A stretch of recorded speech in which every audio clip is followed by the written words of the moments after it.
as you already heard, that her son is sick and needs to be on drugs, how in the world is she to know that that is simply a lie? How is she to recognize that what experts now call attention deficit hyperactivity disorder is simply not a disease? Now, such a mother is not an expert in the history of psychiatry. She does not know that psychiatrists have, for hundreds of years, used diagnostic terms, so-called diagnostic terms, to stigmatize and control people.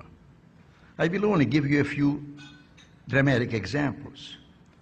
When black slaves in the South ran away to freedom, it wasn't that they wanted to be free. They suffered from a disease called drapetomania. From drapetes, runaway slave, and mania. I'm not making this up. This was a legitimate diagnosis, just like attention deficit disorder is. Women, half the population of mankind, of course, if they were foolish enough to rebel against domination by men, well, then they had a serious disease called hysteria, which was due to their wandering womb. Now, none of those behaviors was ever a disease, and of course it's not a disease. But nor is attention deficit disorder a disease. No behavior or misbehavior is a disease or can be a disease. That's not what diseases are. So it doesn't matter how a child behaves. There is nothing to examine. If he's sick, then there must be some objective science to it, which can be diagnosed by physicians and objective tests.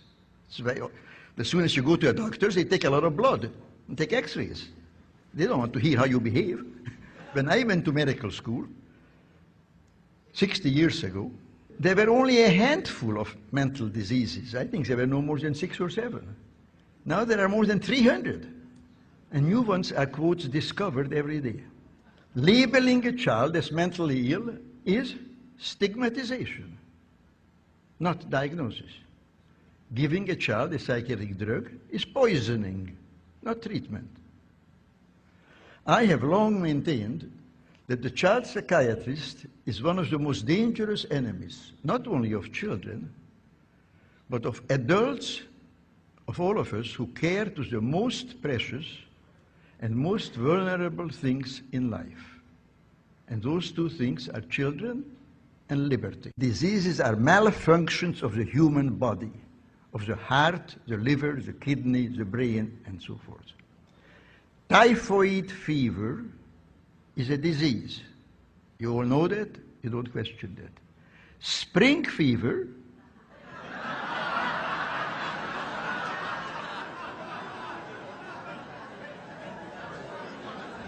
all you have to know is English.